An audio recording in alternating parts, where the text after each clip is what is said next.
Okay, good afternoon, everyone. Welcome to the House Committee on Finance.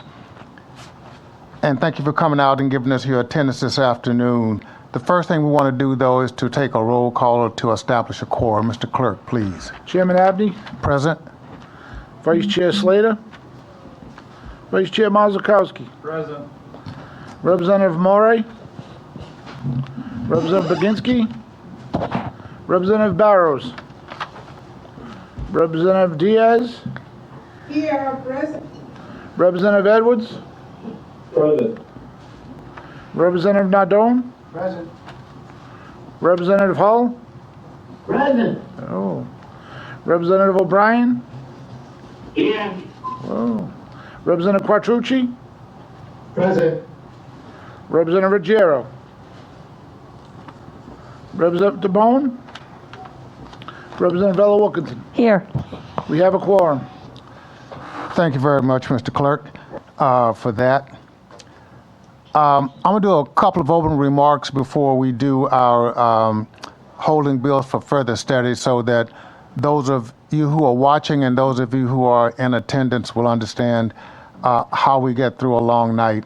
We have over 300 callers that have signed up to call tonight, so we're not going to change a lot of what we do, but some things we are, just to make sure we allow our guests to be heard and to get on.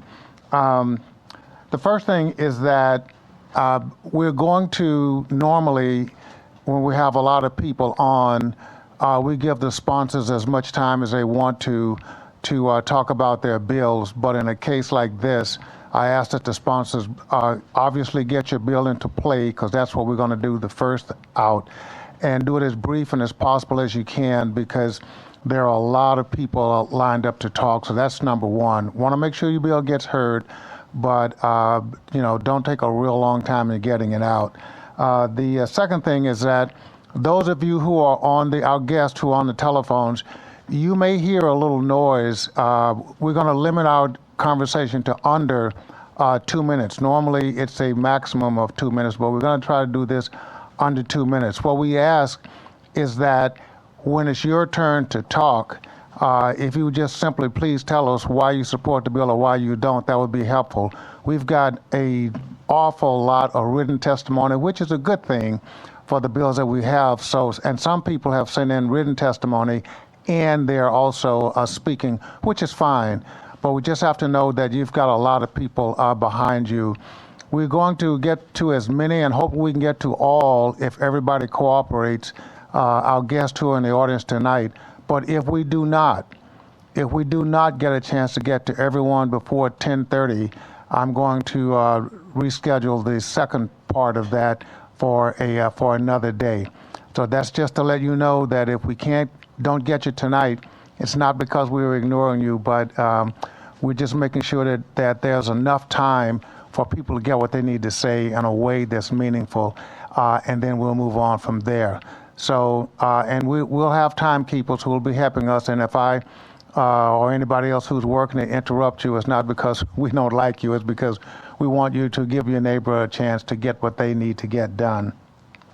So, and then what I'm going to do also is those bills that have the largest number of people who have decided to call in and want to testify, those bills, and it's kind of two bundles of them, we'll hear them, but we're going to get rid of the bills that have the least amount of people who are testifying on the phones first, so that if we have to go beyond the 10:30 mark and then go back another day, we will still be on the same bundle of bills that we're on at that point in time.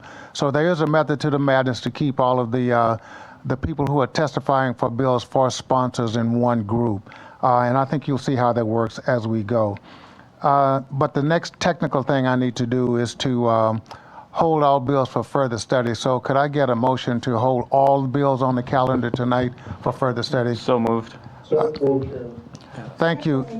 Thank you. It has been moved and seconded that all of the bills that are on the calendar tonight be held for further study. Okay, so now that we've gotten that, I got to do a vote. Jim. right. Now that we've gotten that out of the way, we need to do a roll call vote to make sure that it's legal. Chairman Abney, Yes. Vice Chair Slater, Yes. Vice Chair Marzikowski, Yes. Representative Maury, Representative Baginski, Representative Barrows, Representative Diaz, You say Diaz? yes, Representative Diaz, Yes, sorry. No problem. Representative Edwards, Yes. Representative Hull, Yes. Representative Nardone, Yes. Representative O'Brien, Yes. Representative Quattrucci, Yes. Representative Ruggiero, Representative Tabone, Representative Ella Wilkinson. Yes. All set, Chairman.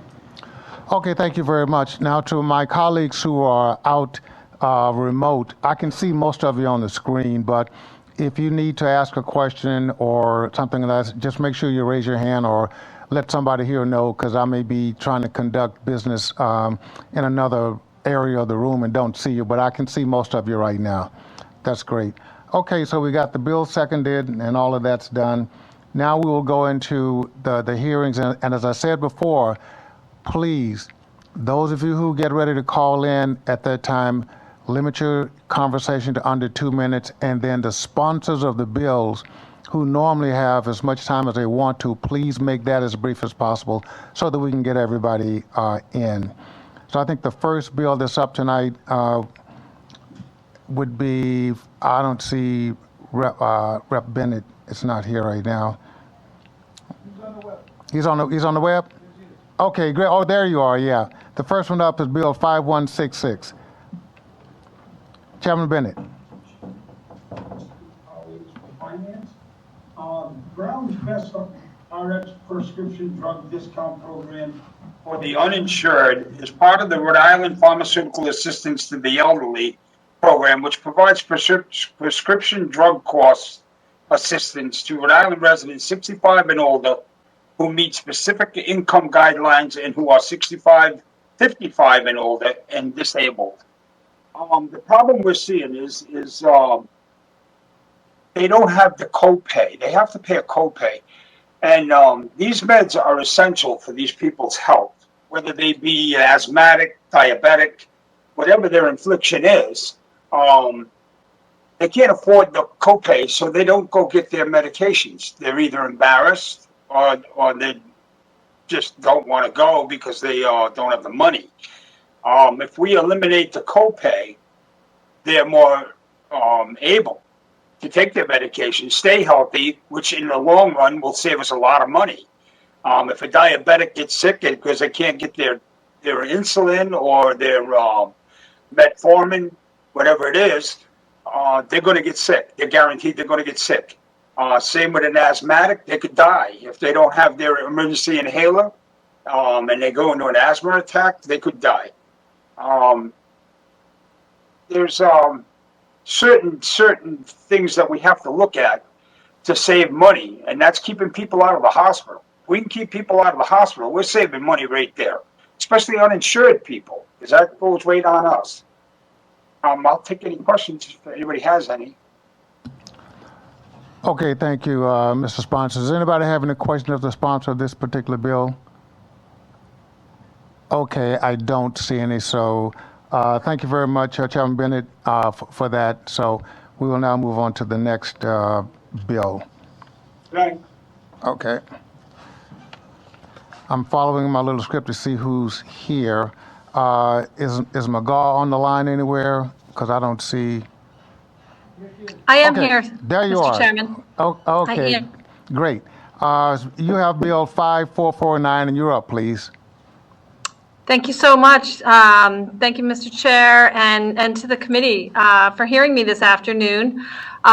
This bill is similar to a bill that you're going to hear from Representative Henry's about, which is related to an audit of our Medicaid program and the MCOs that manage that program. And so what that does, I don't want to go on too extensively about what her bill does, but just to talk about that a what we're asking is to audit the middlemen of private insurance companies that are managing Rhode Island Medicaid.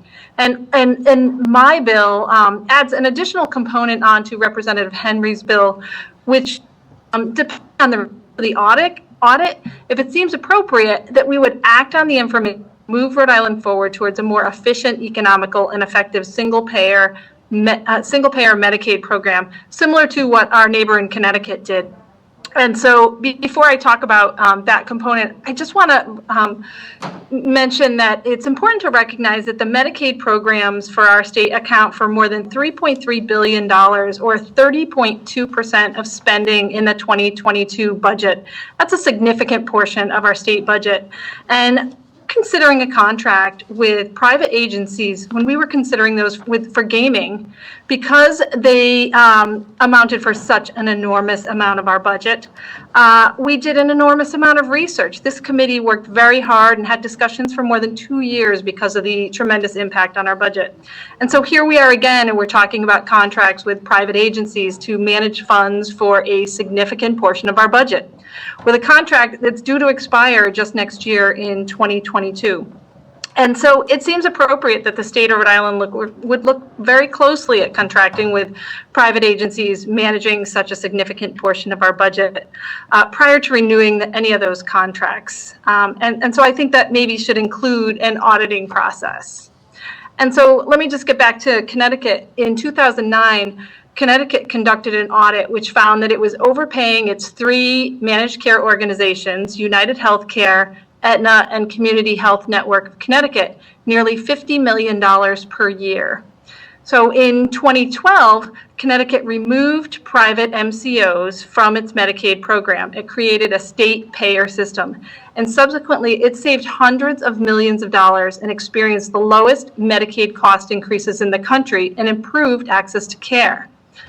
Other states have found huge MCO problems as well. Both Kansas and Iowa privatized Medicaid, and reports show that they suffered cuts in care, reduced far less costs than expected, and sacrificed oversight and transparency by handing their programs over to these private entities. These changes have been devastating for many Medicaid recipients that once could depend on a public provision for their life-sustaining care. A congressional analysis reported that for non-disabled, non-elderly adults, more MCO management is associated with increased probability of emergency department visits, difficulty seeing a specialist, an unmet need for prescription drugs, and is not associated with reduced expenditures. So let's not forget that these MCOs are the middlemen. They act between the healthcare providers and patients, and they're making enormous profits while our hospitals are closing, merging, or being purchased by out-of-state for-profit corporations. These hospitals are struggling financially in part because of a bad payer mix, meaning they had too many Medicaid patients. Hospitals should not be closing during a pandemic while the middlemen flourish. My understanding is that the Director of Medicaid is consulting with the Rhode Island Auditor General about the MCO contracts for the first time. It's a good start, but it's not enough. Deep privatization may save taxpayers potentially tens of hundreds of millions of dollars.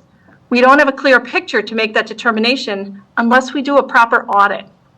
So I'm urging our new leadership to act now before we blindly sign an extension to these MCO contracts. We should be looking closely at them before we negotiate the contracts that are due to expire just next year in 2022. And if the data provides us with findings where there's a potential for cost savings or better access to health care, we should be moving in that direction, making a effective way to improve care to Rhode Islanders. So I asked the committee to consider an audit, and then further, depending on what the audit shows, maybe setting up a commission to look at changing the way that we offer Medicaid services. And with that, I open up for questions. Oh, okay, thank you very much for that. First of all, are there any questions from anyone on the panel for the sponsor of the bill?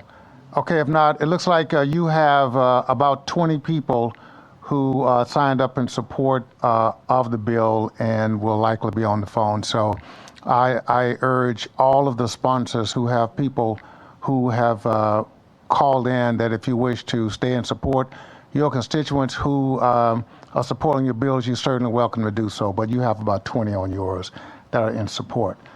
Okay, so thanks for your introducing that bill. Okay, then the next bill we'll hear is Bill 5542 by Rappochello. And I think she just got in. Didn't mean to rush you up, but you were right on time.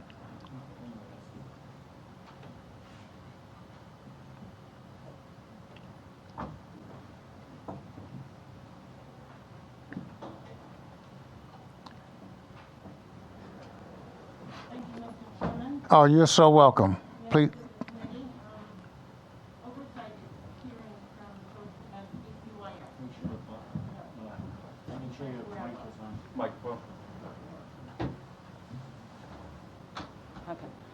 Oversight is hearing folks from DCOIF today, so that's where I was. Thank you for taking me. And this legislation, I'm going to talk about it in sort of real layman's terms. It would increase the income limit for seniors who are receiving Medicare to receive Medicaid, because as you know, most of you, Medicare doesn't pay for everything. It doesn't cover routine office visits. It doesn't cover vision care, eye care, hearing aids, glasses, dental visits, and when I think about it, I think in my own lifetime, and I know in my children's lifetime, and I expect in most people's lifetimes, when we need medical care, when we see doctors, is when we're children growing up and see doctors once a year or once every 6 months for regular checkups and to make sure that we're growing and maturing appropriately and get our vaccinations and all of that. And then through our middle years, in general, we don't need to see doctors so often. Most of us are lucky enough not to have the sort of problems that make us need to see doctors for any of this stuff, though dental care and vision care are important for all of us, but more important, I think, for children and for seniors. So seniors are usually, very often anyhow, losing their vision, very often losing their hearing, so they need those specialists. They may have more dental problems, need that care. And Medicare doesn't pay for any of that. So someone who's barely above the poverty level gets no help paying for that portion of their health care or the Medicare supplements that would cover that. This legislation would raise the income limit and raise the asset level for those people who are just barely above the poverty level, really squeaking by. All I really want to more say about it is that those are, for the most part, women, and for the most part, they're women of color. So again, we're hearing that our society is disproportionately not recognizing the needs of certain people. And I ask you to think about this carefully and think about if we're really a civilized society, can we afford not to raise the income limit for eligibility for Medicaid help with Medicare supplements and healthcare costs. And I forgot to mention also prescriptions, of which seniors tend probably to have more prescriptions than any other age category that we have. Maureen Maigret is the expert witness, and I would urge you to listen to her and ask her questions about the details of this legislation. But I am certainly available to answer questions as I can. Okay, thank you. Are there any questions of the panel for, yes, Reverend Nadone, please? Yes, Rappochello. Do you have a fiscal note for this? I'm sorry I don't. Okay. Hope that the House fiscal staff can provide one to you. Okay, because one of the concerns I have about this bill is that Medicare does not pay for nursing homes. Medicaid does. Right. So this could be a substantial cost, and with the new legislation that came in, I imagine nursing homes are going to be much more expensive too. So I think that would be something to be looked into, what the cost would actually be. It could be pretty substantial. Thanks. Mr. Chairman, might I respond to, Yes. to that? I have a very immediate response to that. And that is that so much of what regular health care, access to medication, and access to the other things that I mentioned, is going to help these seniors stay out of nursing homes. So it seems to me it's money well spent in delaying the time that individuals spend in nursing homes. Yes, yes. Preventive medicine. That's what it's about. Thank you. Oh, you're quite welcome. Yeah. Any other questions of the sponsor of the bill? Okay, well, thank you very much. We appreciate that. And it looks like you are going to have 3 callers who will testify in support of your bill. Okay. Mr. Chairman. Yes. Can you tell me approximately when Maureen Maigret might be testifying? No, I can't. I Okay. don't know just yet, but we'll get her up. But when people call in, we have a time thing that tells us when they call in. But thank you. She'll get up. Okay. Thank you, sir. Oh, you're quite welcome.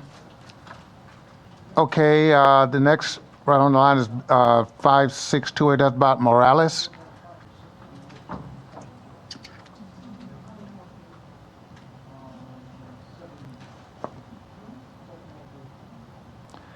And this is on Bill 5628.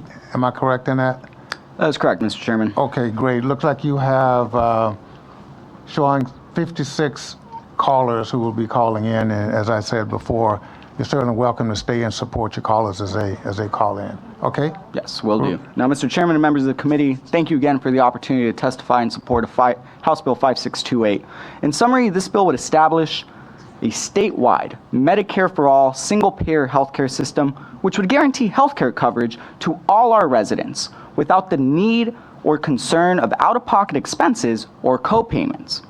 Now, unfortunately, our current healthcare system is not designed for working people, as over 40,000 Rhode Islanders do not have health insurance, and over 45% of people who are insured are actually underinsured, meaning that they do not seek healthcare services because of the fact that co-payments and out-of-pocket expenses in their insurance plans are too high. In other words, we have hundreds of thousands of people in our state who do not and cannot receive the healthcare treatment they need because it is too expensive, otherwise forcing them into medical debt. Similarly to many other public health issues, this disproportionately affects our Black and Latino communities. So it is clear, a healthcare system dependent on one's employment status is not a sustainable model. This is evident as just last year during the outbreak of the COVID-19 pandemic, over 20,000 people lost their jobs and were thrown off their health insurance by May. Therefore, it is necessary we establish a statewide Medicare for all single-payer healthcare system to ensure that all people have healthcare coverage regardless of their socioeconomic status. And to do this, House Bill 5628 would repeal the Rhode Island Healthcare Reform Act of 2004 along with the Rhode Island Health Benefit Exchange, and instead consolidate our state government's healthcare programs and private insurance carriers into a more economically efficient Medicare for All style program by substituting lower progressive taxes over high health insurance premiums, copays, and deductibles. It would also create a state agency to administer the Rhode Island Comprehensive Health Insurance Program, otherwise known as RICHIP. Under RIDECHIP, networks, copays, deductibles would all be eliminated. This means that all Rhode Islanders would be able to go to their doctor of choice, pharmacy of choice, and hospitals without having to pay additional fees. Furthermore, all medical services would be covered, including hospital care, prescriptions, dental and vision care, and mental health services. Now, I want to be clear. This transition to a Medicare for all healthcare system would not happen overnight. Instead, it would require our state government to negotiate with the federal government to receive a waiver so that federal funds and healthcare subsidies be directed into the RIDECHIP program. For context, any state that decides to transition from an inefficient market-based healthcare system over to a Medicare for all healthcare system has to obtain a waiver in accordance to the Affordable Care Act. Given the fact that we now have a Democratic president, now would be the time to urgently pass this bill and begin negotiating with the Biden administration. So evidently, the approval of this waiver would help us secure the federal funding necessary to allow us to begin this program. And as for state funding, the state would contribute the same amount of money into the RIDECHIP program that they would otherwise direct towards the Office of the Health Insurance Commissioner, Health Source RI, and other subsidies that we provide for private health insurance companies. In addition, individuals and large businesses would pay into RIDECHIP through a 10% payroll tax and a 10% unearned income tax on capital gains, dividends, and interest. Overall, businesses and affected people would be paying far less money contributing into RIDECHIP than they currently do for healthcare, based on the insurance premiums that they pay, the deductibles, and the co-payments. So I want to be very, very clear. It is far more affordable for a business to pay into RIDECHIP than having to contract with a private health insurance carrier to provide their workers with health care. After all, Rhode Islanders actually pay higher premiums for their employer-sponsored health care compared to residents of other states. So all that said, everyone would benefit from a Medicare for all healthcare system. Working people making less than $150,000 a year, which is a vast majority of the state, would pay less in medical expenses, and on average, most residents would save about $4,000 a year. Now, to be clear, for-profit providers would still be able to offer services in Rhode Island, but would be prohibited from charging patients more than RIDECHIP reimbursement rates, which you can find within the legislation. So anyone who does decide to use a for-profit provider would be protected from price gouging. Overall, a statewide single-payer Medicare for all healthcare system would get rid of the middle person, which is for-profit health insurance companies, while leaving our current healthcare providers in place and providing them with more freedom to deliver care to the people who need it alongside less administrative bureaucracy. So as I emphasized at the beginning of my testimony, we have a broken healthcare system, despite the fact that an alternative solution does exist. And that is one that is more cost efficient and provides universal coverage to everyone. A system which is already established in over 30 countries, from Canada to the United Kingdom to Portugal. So for too long, our communities across the state have had to suffer from a lack of health insurance and healthcare treatment because they have no health insurance, they don't qualify for Medicaid, or they're simply forced into bankruptcy because they cannot afford the expensive medical bills. And unfortunately, these are stories I have heard all too often in the working and middle class communities of the district that I represent, that being Mount Pleasant, Elmhurst, and Providence. And this is quite evident as there are over a dozen GoFundMe campaigns from Rhode Island residents who are actively seeking financial support from friends and strangers because they cannot afford the outrageous costs that come with their conditions. And tonight you will hear from healthcare experts, you will hear from financial experts who will tell you that this will actually save the state money, and you will hear from working people who have been hurt by our current healthcare system. So if and when we pass a statewide Medicare for all healthcare system, no longer will the people of Rhode Island have to worry about receiving the healthcare treatment that they deserve, because healthcare is a human right. Thank you. Okay, thank you very much for your introduction to the bill. Are there any questions of the sponsor from anyone on the panel? Okay, if not, then as I said before, on that particular bill, there is 56, I believe it's 56 people who are in support who will be on the line. Okay, the next bill down the line is 5715 by Rep. Barris. Rep. Barris, I think you're muted.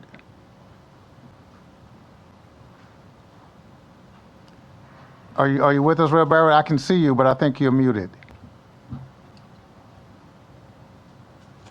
How about now, Chairman? Can you hear me? We can hear you loud and clear. You're on Bill 5715, and you have 31 people who are in support who will be calling tonight and 20 who are opposed. So you can proceed, please. Thank you, Chairman and fellow colleagues. Thank you for hearing this important bill this evening, and I'm honored to be the sponsor of H 5715 because I and their family needs this help now more than ever. I'd especially like to thank all of my colleagues who have co-sponsored this legislation, many of whom are on this committee, and all those who have continued to express support in bringing this to a vote. I'd also like to thank all the advocates and coalition members who have worked diligently to draft and support this bill and to inform our constituents about the significance of this legislation. The pandemic has shined a glaring light on the level of food insecurity in our state. Just this week, Rhode Island Kids Count released their annual fact book showing that the pandemic has had a disproportionate effect on our children, particularly our children of color. According to the Rhode Island Food Bank, 1 in 4 Rhode Islanders are going hungry, one of the highest rates in the nation, particularly our most vulnerable constituents, including our seniors community and our seniors and communities of color, low-income population, and our children. It is with this in mind that I have sponsored this extremely important piece of legislation, and why it is my priority this session, as I hope it will be for this committee and the House as a whole. As proposed, H 5715 would establish a retail SNAP incentive program in all retail settings across Rhode Island, like grocery stores, bodegas, and other places where fresh fruits and vegetables are sold, and EBT is accepted. The SNAP incentive program would provide a 50% discount on fresh fruit and vegetables for SNAP recipients across Rhode Island, expanding purchasing power of healthy food for our constituents who need it most. We know that existing SNAP benefits don't go far enough to fill the void of hunger in our communities. According to Rhode Island DHS, an average household of 4 only receive about $425 in SNAP funding per month. These families, our constituent, truly knows how to make a dollar stretch. But more must be done to provide support and access to healthy food for them. And this bill would do just that. The passage of this legislation would positively impact the health of about 47,000 Rhode Island children whose family receives SNAPs. That is a significant number that will be touch everyone in our district in perhaps the most meaningful way possible.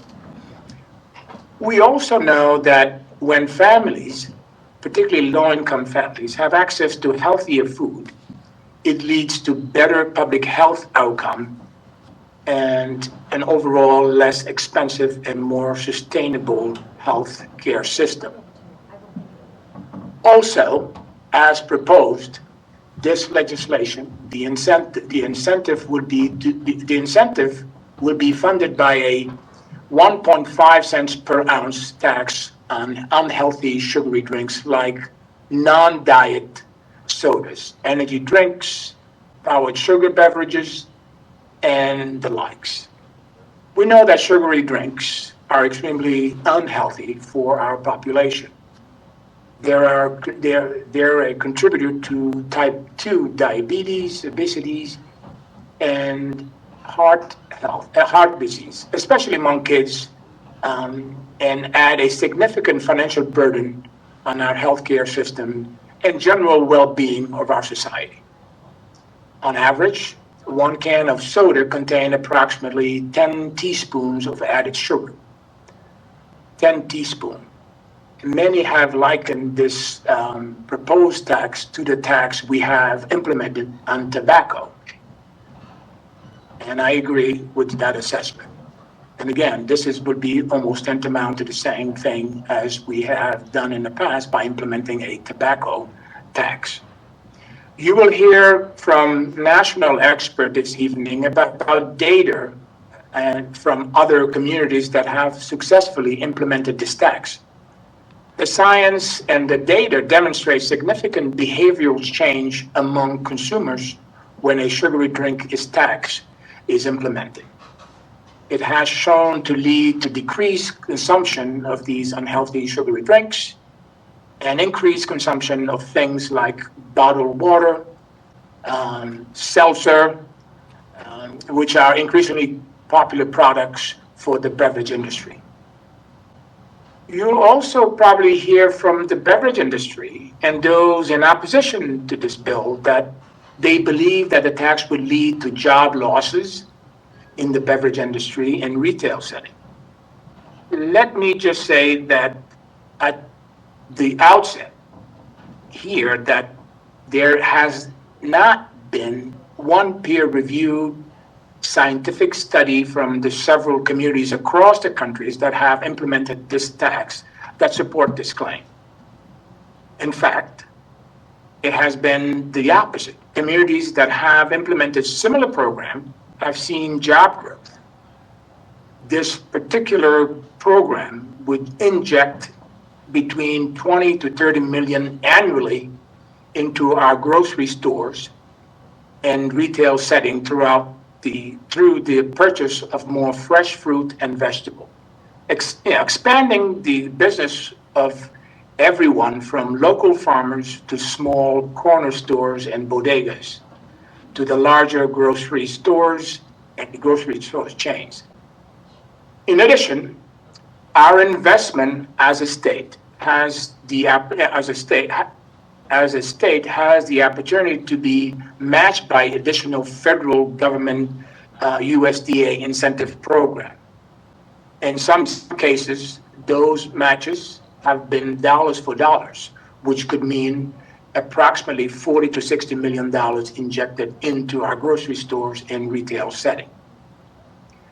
In addition, this bill provides a carve-out for small bottlers of sugary drink whose global sales are less than $2 million, of which I know there are several in Rhode. This legislation is truly a public health win-win for our state. Passage of this bill would increase the amount of healthy food we can provide to our most vulnerable, hungry constituent, while decreasing the consumption of unhealthy items that pose a disproportionate burden on our constituent and on our health care system. For so many reasons that have been spotlighted over the past year, now is the time to pass this bill. And I hope this committee and the entire House will act expeditiously to do so. Our children, our families can no longer wait, and it should be one of our priorities. Thank you, Mr. Chairman and members of the committee, and I would be happy to answer any question. But I am excited to hear from the many experts. I mean, I'm sure you'll be excited to hear from the many experts that will come after me. So if I don't have some of those, if I don't answer your question, I'm sure there are folks on the line who would be more than happy to answer those questions. Thank you, Mr. Chairman. Thank you very much, Rep. Barros. Are there any questions to sponsor this particular bill, please? Yes, Rep. Nardone, please. Yes, Rep. Barros. Just a quick question. Who would this affect the most, would you say would affect the most, this tax? What Rep. businesses? Nardone, I'm sorry, I can't hear you very well, so can you repeat that question? Who do you think that this tax would affect the most? What industry? Because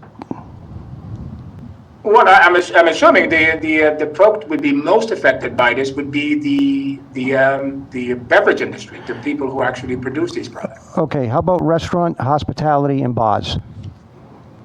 Sure, I'm sure there'll be some residual effect, yeah. Right, they'll be affected quite considerably. So my opposition to this bill would be the timing. Coming out of COVID, these restaurants are pretty much, these bars, restaurants, they've taken quite a hit and they've taken quite a beating. So I think it would be just bad timing right now. So I just wanted to throw that out there. Thanks. Well, I think the issue, and I like the analogy about the tobacco tax. No one wanted to, tax the tobacco. Yeah. And here we are, some years after taxing the tobacco, we can see the residual benefit from that. And, you can say that maybe we should kick the can down the road, and potentially we'll pass it maybe a few years from now. But the health consequence will continue to grow. Right. But thank you for the questions. Okay, thanks. Okay, thank you very much. Appreciate the question and the answers. All right, are there any other questions of the sponsor from anyone on the panel? Oh, I'm looking to see on the, yes, Rep. Mori. I'm sorry, Chairman Mori. I just want to be recorded as president, and in the affirmative on holding. Thank you very much. I think we got that. Likewise, Chairman, I want to make sure to be recorded being present. Okay, we know you're Make a present. speech, so I should be there, right? Right. Yes, and I think, Rep. Mori, you wanted your vote to be recorded in the present on holding bill for further study, and so did Rep. Barros, I believe. Okay. Correct. Okay, thank you very much, guys. So we got that done. Okay. So the next bill, I see Chairwoman Serpa is out here, and I know she's got a committee, I think, going upstairs. Do you want to present your bill now, Chairwoman? And okay, thank you.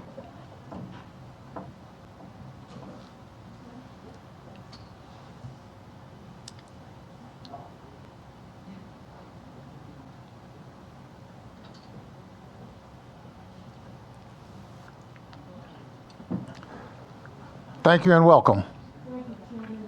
Is your mic on, please? Got it. Thank you. Thank you, Chairman and members of the committee, for your indulgence. And you're correct. I do have an oversight meeting going on upstairs, so thank you for inviting me down. H5794, the best way to explain this to you is the way this bill was put into context for me. Picture yourself as a medical biller who has been in that profession for a very long time.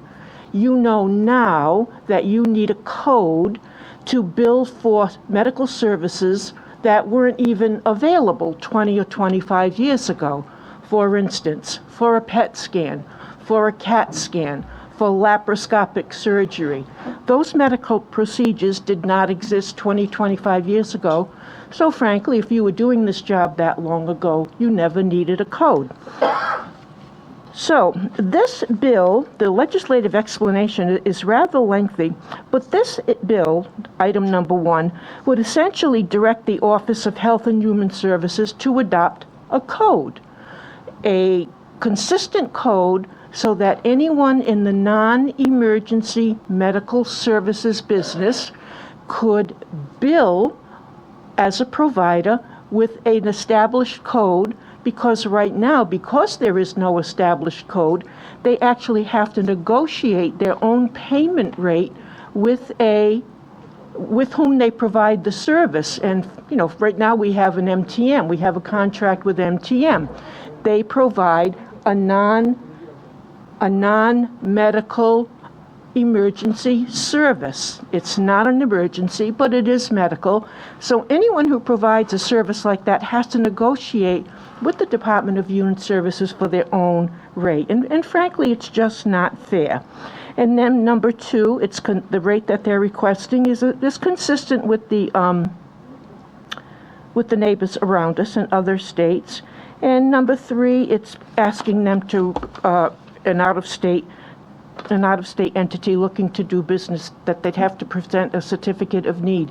And this problem was actually brought before oversight a number of years ago, probably 2 or 3 years ago. Former Representative Ray Johnston actually had one of these entities in his district, and the owner of the business actually moved across the line out of state to Massachusetts because the reimbursement rates here were so low. I believe a number of them have left the state of Rhode Island, and there are only 2 companies in the state providing this non-emergency services. And they're basically the ones you see picking up patients at a hospital to transport them to a nursing home. It's not an emergency, but they certainly need the services that are available on one of those vans or trucks. So that's essentially what this bill does. And Chairman, with all due respects, I will defer questions to Mr. Goldberg, who I believe is going to testify. I know he's on the line or he registered to testify because I do have to get back upstairs, but I did want to do the courtesy of introducing my own bill, if that's okay with you. I completely understand, and you Okay. do have a witness calling in, so Okay. we'll take Thank them you, then. Chairman. Thank you, members. And thank you for your patience. We really appreciate that. Okay. Then the next bill we will hear is, I think you got 2. Representative Kassar? I think you have 2 bills, I believe.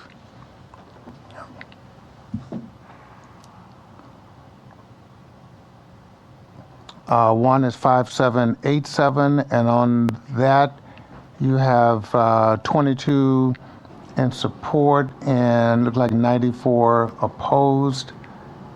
And then on 5788, there is, oh, I'm sorry, yeah, that's right. And then on 5788, I think you have 2 in support. Okay.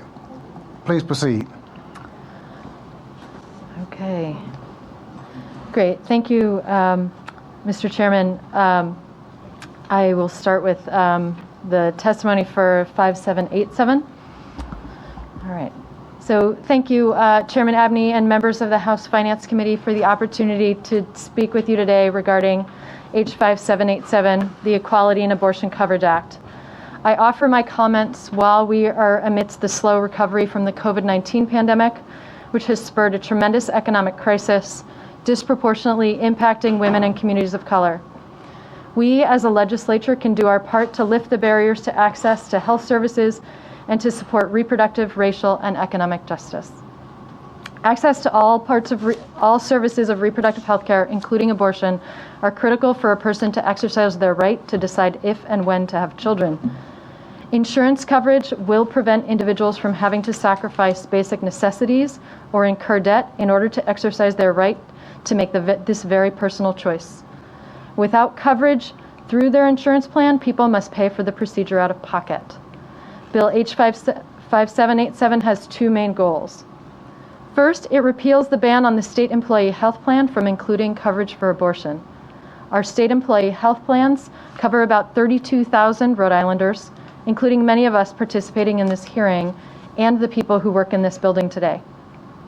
Health professionals, college professors, and students, the public servants who make our state run every day, are covered by the state health plans, as are the family members of those state employees, but not for abortion services.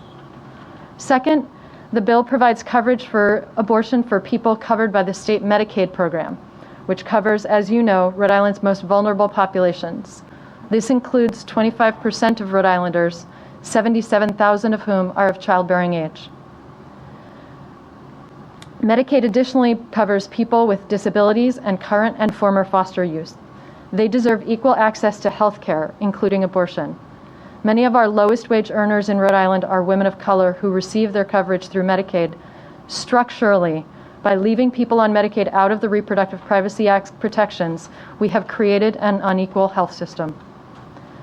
The out-of-pocket cost of an abortion could consume a potentially catastrophic proportion of monthly income for many individuals and their families. Given that 60% of women who seek abortion already have at least one child, this legislation is impacting families. Research shows that people who are forced to carry an unintended pregnancy to term due to not being able to afford an abortion they sought, were 3 times more likely to fall below the federal poverty level within 2 years. An additional study showed that 4.5 years after mothers were unable to obtain an abortion, their children were more likely to live in poverty. In order to afford a procedure, people are forced to forego food or other basic necessities, take out payday or other loans, delay or miss paying bills or rent, and rely heavily on credit cards or pawn personal belongings. In 2016, 75% of abortion patients in the U.S. were low income, and almost 50% earned incomes below the federal poverty level.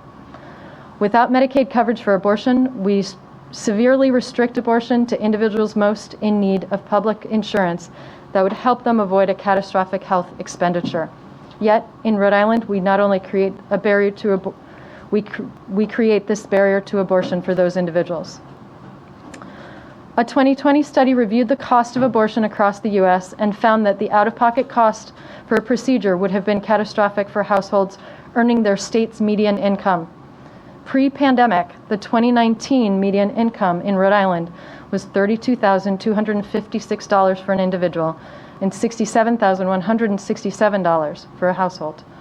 Half of the individuals earning an income in our state make less than $32,256. Imagine how much harder out-of-pocket expenses are now as a result of the pandemic. If we were not currently working under pandemic conditions and were conducting our hearing the usual way, we would likely have a panel of experts after each bill introduction to highlight some of the more salient reasons to support our legislation. In lieu of that, I would ask that you give specific attention today to those who would have been here at the table testifying, including Deetra Edwards, Harrison Tuttle, and Dr. Samuel Donovan. While you'll also hear testimony from many others, these folks will highlight some of the critical medical, equity, and economic reasons that the time is now to pass the legislation. In Rhode Island, we pride ourselves in our sense of community, our independence, and our respect for each other's beliefs. We treasure our families and we fight for justice. Let's finish the work of the Reproductive Privacy Act. Let's trust people and their healthcare providers to make their own healthcare and parenting choices according to their own beliefs, and most importantly of all, let us remove the risk of financial hardship that they will face with providing coverage of abortion services. I urge you all to bring the Equality in Abortion Coverage Act to a vote in this committee, as it is supported by the majority of our colleagues and the majority of Rhode Islanders. Thank you for your time. Thank you very much for your introduction of your bill. Are there any questions to sponsor on that particular bill? Because I know she has another one. Mr. Chairman, Yes. if I could. Yes, please go ahead. Rep. Quattrochi, I couldn't see you. All right, go ahead. Yes. Thank you. Thank you, Representative. So you mentioned the rights of these folks a couple times. So I wonder, how do we justify infringing on the rights of those who may have philosophical or religious objections to their tax dollars going to these practices? It almost seems to be a thumb in their eye to force them to go against their beliefs. And I wonder, wouldn't it be more fair to maybe have something where we can add a question to Rhode Island's income tax application, where, like other questions, for those who may want to have their tax dollars go to funding these practices? So thank you for the question. I think it's important to remember that this bill is about equity, and in all of our laws, we do our best to not discriminate against people based on their race, ethnicity, sexual orientation, or their socioeconomic status. In this case, the Reproductive Privacy Act creates a situation where we have structural discrimination against individuals who are on Medicaid and state health plans. Okay, thank you very much. Okay, so going back to the rights of those who may not want their tax dollars to go to this practice, do we not care about the hundreds of thousands of Rhode Islanders we don't give them any credence in their beliefs? I believe that we care about all of our Rhode Islanders. I think we probably, as a finance committee, would want to be very cautious about deciding who gets to decide where their tax dollars go. I think we are entrusted as a body to make those decisions, and it's up to the finance committee to determine. But I think if we start parsing beliefs, then we will probably struggle with individuals who would like to make sure that their tax dollars don't go to, say, providing tax relief for, say, a parochial school that doesn't admit transgender or gay LGBTQ students, or they don't want their tax dollars supporting police departments that may have issues with violence. There's just a lot. It's a very complicated place, and I think what we want to be doing for our people essentially is making sure that we eliminate any places where we have any structural discrimination, and in this case, we disadvantage people who are using our Medicaid or state health plans. Okay, respectfully, we are talking about the termination of life. That's all. That's the only thing I want to add. Thank you. Thank you very much. Appreciate it. Rep. Bella Wilkinson. Thank you, Mr. Chairman. Thank you, Rep. Gaw. I have a follow-on question with regards to the issue of this being an equity bill, I believe is how you described it. And I'm wondering how it could be considered an equity bill when the focus, although it's for its connection is to the Reproductive Privacy Act, the focus is only for terminating pregnancy, but not for initiating pregnancy. So I'd like to know if you would also include in vitro fertilization in this bill, so that if a woman is going to have a choice, let her truly have a choice whether she wants to terminate the pregnancy through abortion, or if she is reproductively challenged, have the ability to go through in vitro, which is also a very expensive procedure. Mm-hmm. Yeah, it is.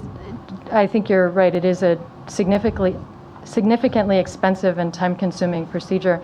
I don't have a lot of information about in vitro fertilization and the way that it's covered in private plans or Medicaid or state plans. I think it's worth considering. I do believe that reproductive health care as a comprehensive set of services needs to be covered by our plans. All right, thank you. Thank you, Mr. Chairman. You are quite welcome. Okay, thank you. Any other questions of the sponsor on this particular bill? Okay, if not, you can proceed to your second bill, please. Okay. And just in regards to that bill, the Senate sponsor of the companion bill happened to be in the House today, so if she could testify, great. I understand if in person, but if not, I understand that as well. Yeah, duly noted. She can certainly, testify as a witness, but she's not signed up. But she'd have to wait for that. So, but not as your expert Okay. on this. Okay. That's fine. Absolutely. Okay. And thank you for the efficiency, Chairman, of being able to do this back to back. I know you've got a long night ahead of you. So thank you again, Chairman Abney and members of that committee, for the opportunity to speak to you. This time it is in regards to H5788, the Pay for Success Act. This legislation would permit us the opportunity to provide permanent supportive housing for chronically homeless individuals in our state. Some of you may recall that we had a robust discussion about this investment during the 2019 budget hearings, when we had the opportunity to access federal funds available to the state as long as we provided a match. Administered through the Executive Office of Health and Human Services, in partnership with the Rhode Island Coalition to End Homelessness and other key organizations, this outcomes-based 5-year program would be supported by social impact bonds. A social impact bond is essentially a contract with the public sector, which pays for better social outcomes in certain areas and passes on the part of savings achieved to the investors. We have an opportunity to take advantage of these social impact bonds through the Department of Justice and the Department of Housing and Urban Development. The Rhode Island Pay for Success Act would be the state's first successfully implemented social impact bond project. And while this policy approach in Rhode Island is new ground, other states have implemented the projects that have impacted a variety of social and public health challenges. Homelessness is on the rise, both in our country and in our state, especially in the wake of the impact of the pandemic.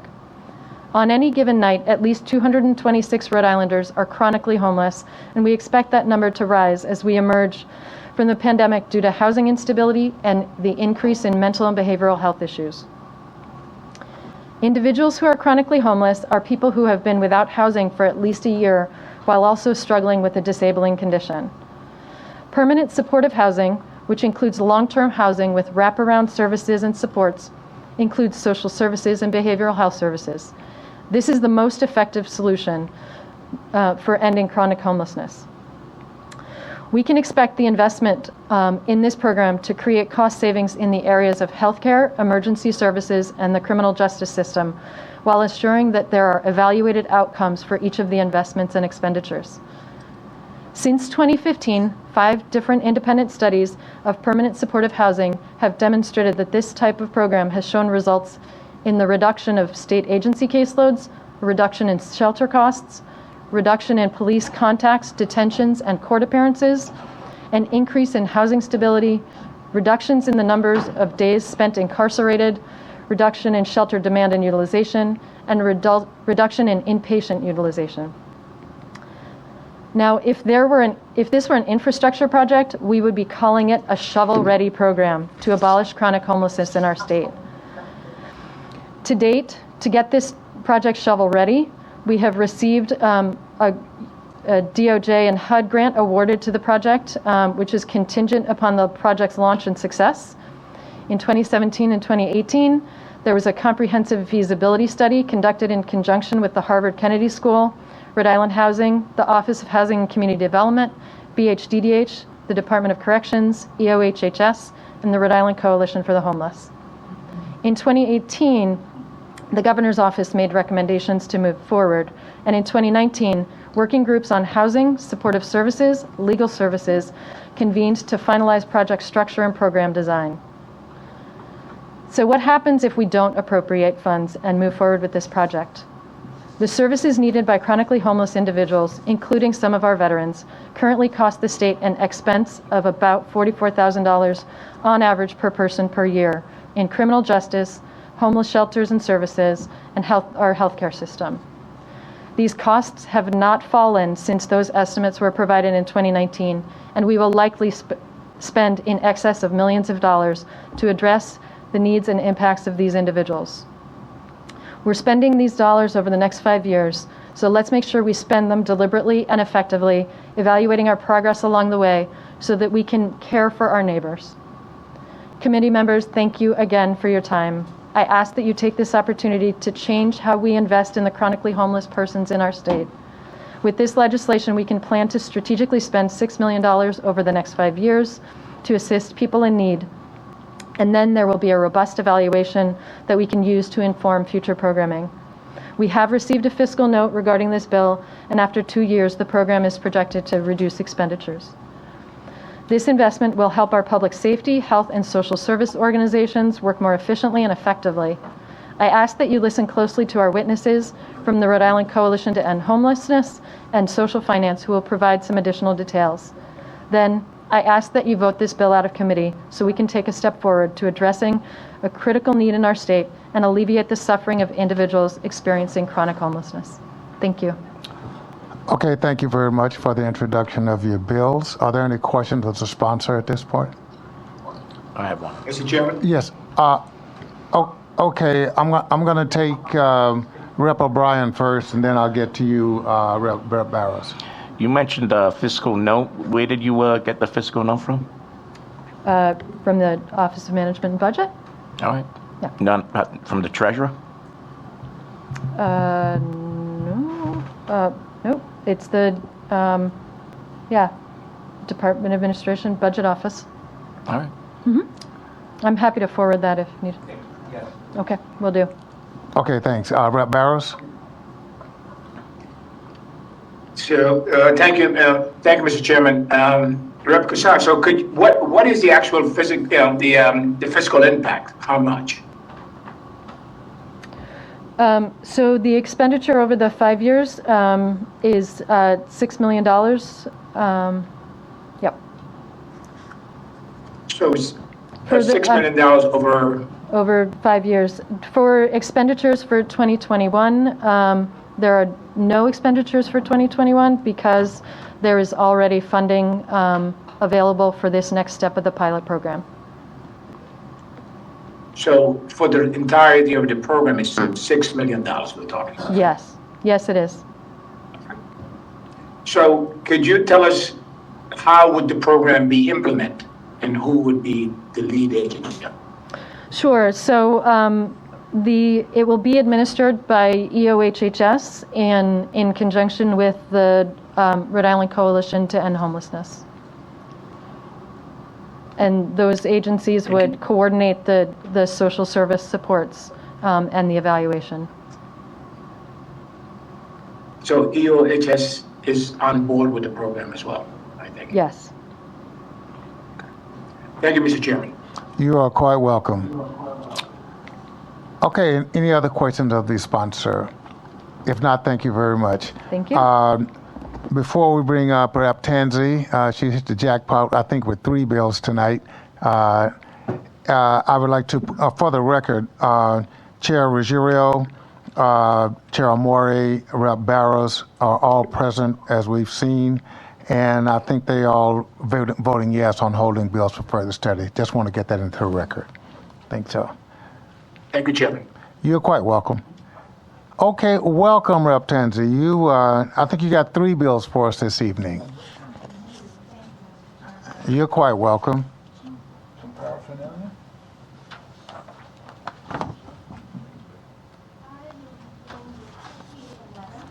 I want to hit your button on the mic. Yeah, there you go. Oh, the green light. Okay, very fancy. Yeah. All right, I will begin with 5811. Thank you, Mr. Chairman and members of the committee.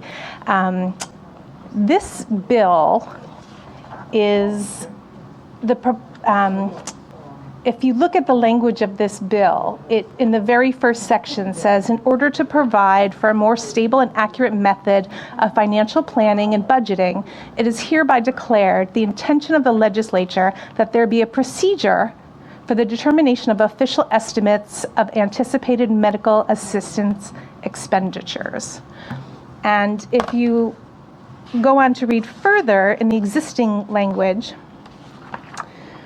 you will see that process happens through something called the Caseload and Revenue Estimating Conferences. I handed out to the committee members a copy of what that agenda looks like. It's a multiple day agenda that meets twice a year in May and November. It's called the Caseload and Revenue Estimating Conference. The members of this committee are House Fiscal, Senate Fiscal, and then the Governor's Office of Management and Budget.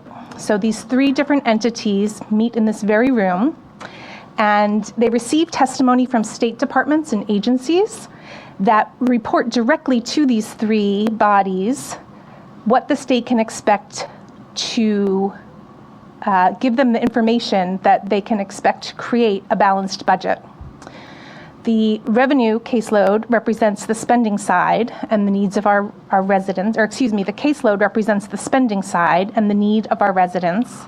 And the revenue side of the estimating conference is how much we can expect to bring in. That could be lottery taxes, fines, penalties, any source of revenue that the state may have. Another piece, which you'll see happens on day 2, the economic overview and testimony. What happens is economists come in and present the economic forecast for both the state and the nation. So these can encompass any number of items that are impacting our local economy or our national economy. If there was a war, we can be expected to receive testimony from them on how, the war in another nation may be impacting our economy. It discusses the housing markets, employment and unemployment, any types of interruptions in delivery of systems. It could be, if there was a banking crisis. These are all the things that these economists do or present present to us to set the background for what is to come in the following year. So they're receiving both the needs of the residents, they're understanding the revenue that we're bringing in, and then they're having the economist kind of lay the stage for predicting what the next budget will look like. And the final step in this is the consensus reaching among the three conferees. It's fascinating. I highly recommend it. These three groups sit around at the very seats that you're sitting in, and they discuss what each of these things they feel based on the economic forecast, what they feel these conditions will present to us for the budget making process. The one that happens in November allows the governor to propose his or her budget. And the one that happens in May is what we in House Finance, you in House Finance would use in order to put the final touches on the budget. And currently, under the existing statute, we have caseload that's supposed to represent the needs of our state. It's limited to just DHS, Department of Human Services, and they provide us information on things like childcare, cash assistance programs, things that fall under their purview, and their caseloads, and then Medicaid, which is all of the medical expenses that people who receive aid from our state are currently utilizing. Excluded from this are some of our most expensive and unpredictable caseloads. Our DCYF and our DD community, those populations are not included. And this severely limits our ability to appropriately appropriate. I don't know how often you all are here to watch the subcommittees, but it's no coincidence that these are the exact agencies that come before us with budget shortfalls each and every year. Personally, I find it unimaginable that we could put together any kind of a reliable budget without considering the caseloads that these agencies bring forward. In fact, there is a federal case where we have a court monitor now, or we're about to have a court monitor, and a judge has issued a directive that the state of Rhode Island from now on will have to include DD, because we are not adequately budgeting the appropriate amount to provide the people that they are legally obligated, that we are legally obligated to provide them.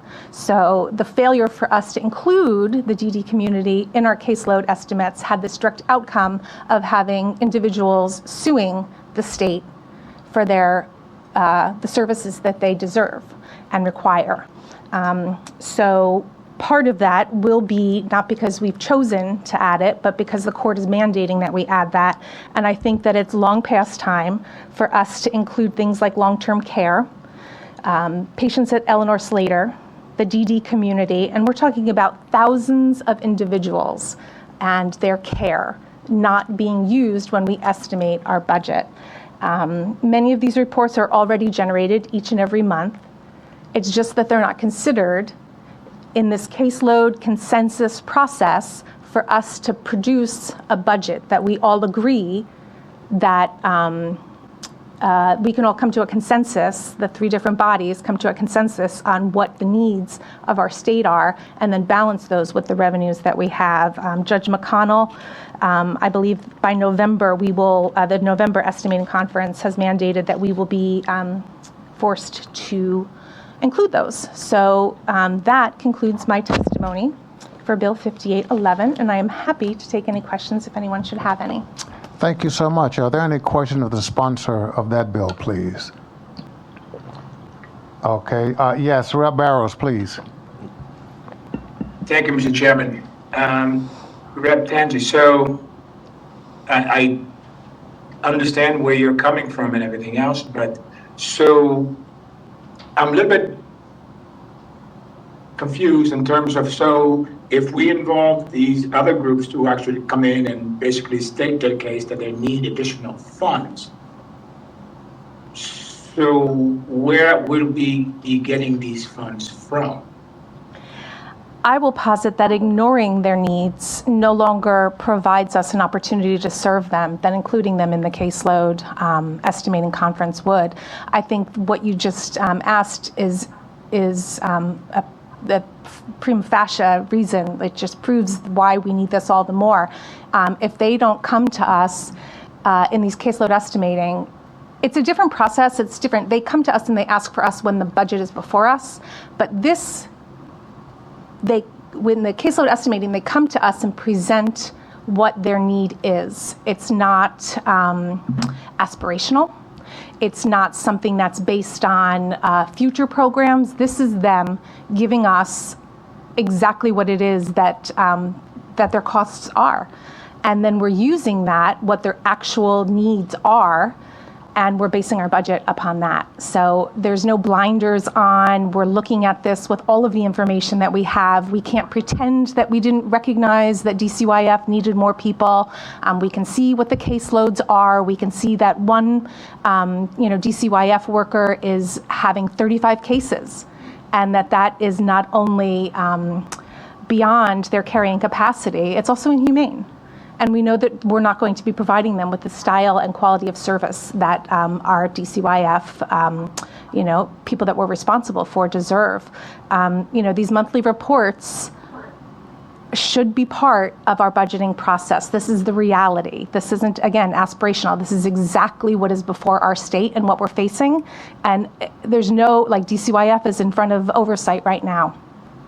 Could that be avoided if they were included in our caseload? Would we have a much better idea of what their needs are and where they're not being met if we had these monthly reports and then they were put forward for the House and the Senate and the governor's office to all come to a consensus? They don't leave the room until the three of them come to consensus numbers. So, this is a very pivotal part of how we make our budget each year realistically, and how we maintain a budget without overspending each and every year. So I guess my concern, wouldn't that be part of the sort of the executive branch job to make sure that they have enough funds for that? I mean, then why not include every other department in this conference? That's essentially what I'm asking to do, is to include those other departments that are considered, that have substantial caseloads, to be included in this. It's so that we can base a budget. I'll be testifying on my next exciting bill. We'll talk about the federal poverty level and how those numbers are set. If they're not based on reality, then we're fooling ourselves when we base a program on 100% of federal poverty level. And I feel the very same way. We're fooling ourselves when we base our budget on utilization that we don't even discuss. We're putting blinders on, and we're failing to even acknowledge that elephant is in the room, and it's no wonder that DCYF is in front of oversight tonight. So this is where that should be dealt with. We shouldn't be mopping up on inadequate services that we are well aware exist. And this provides us with the opportunity to face it. Nobody wants to adjust the federal poverty rate either, because that's only going to prove that we've got a lot more poor people in our country than we're currently saying we have. So it's time to pull the blinders off and to acknowledge what we're facing in our state and begin to budget in a responsible manner. Thank you, Mr. Chairman. Thank you, Rep. Tansey. Thank you. Appreciate it. Any other questions of the sponsor, please? Rep. Vella Wilkinson. Thank you, Chairman. I don't have a question, just a statement. Representative Tansey, I really like this bill. I think the more information that we have and the more transparency there is, the better we'll be able to utilize the people's money. And also, the less chance of money being hidden in the folds of the budget, which we know happens year after year as well. So thank you for taking this initiative. Absolutely, a very astute observation. It also allows us to control better when we're getting those monthly reports. Okay, any other question of the sponsor? Rep. O'Brien.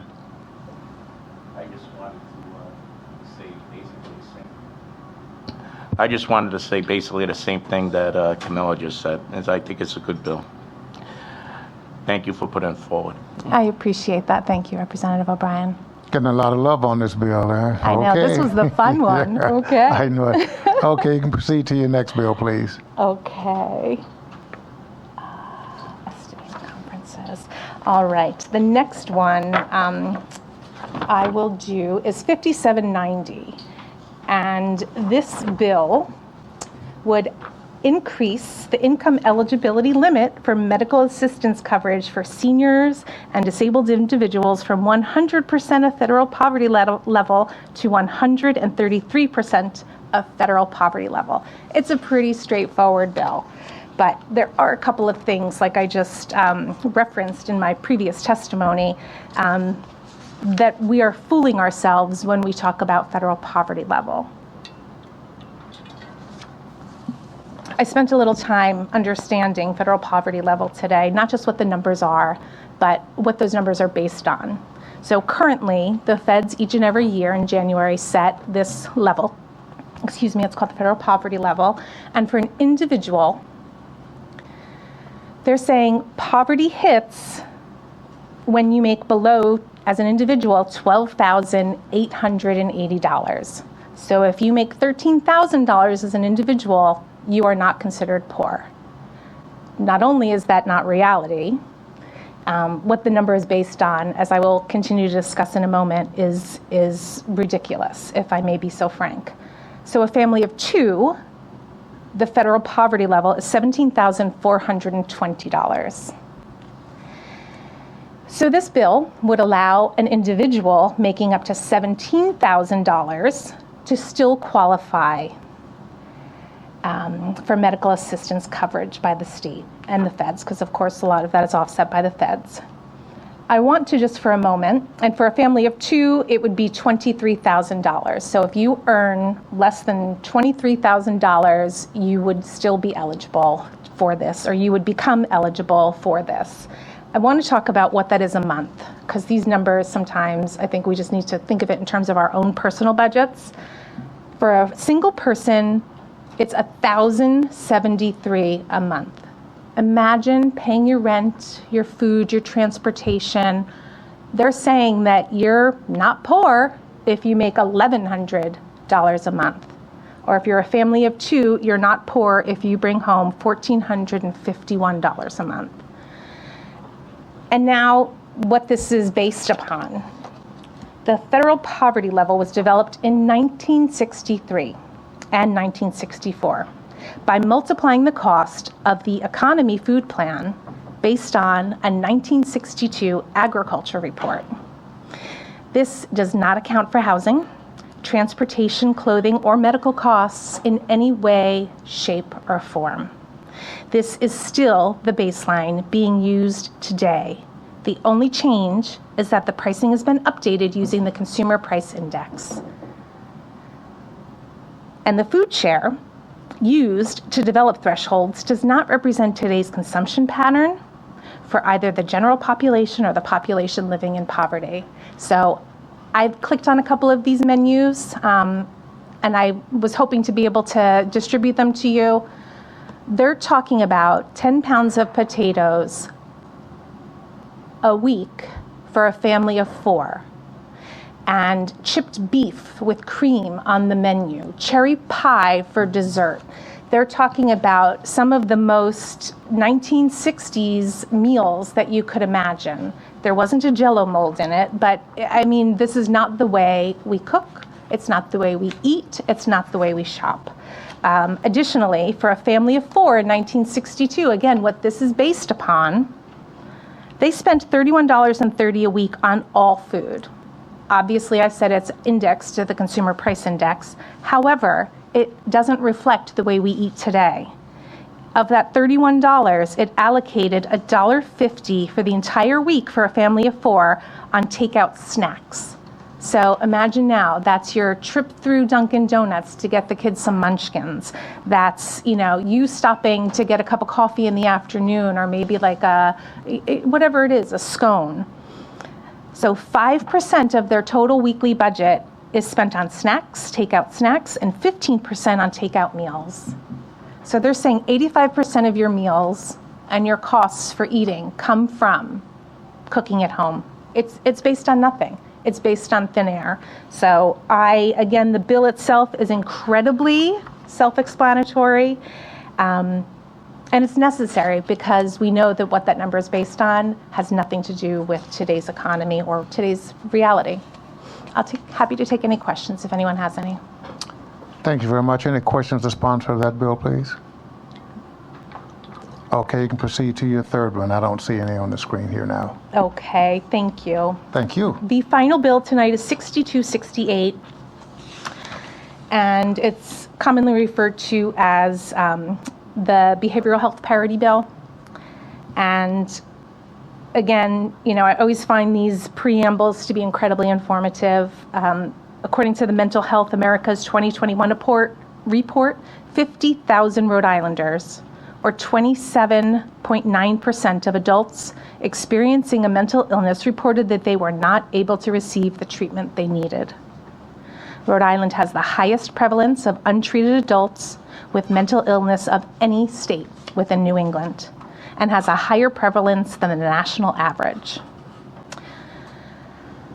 So back in 2008, our own, at the time, Congressman Kennedy, passed the 2008 Mental Health Parity Law. It is currently mandated by both federal and state law that we treat all healthcare needs equally. Yet in the 13 years since that law's enactment on the federal level and subsequent enactment by our state, 13 years, we still have not met the legal requirements. So before us, we have two options.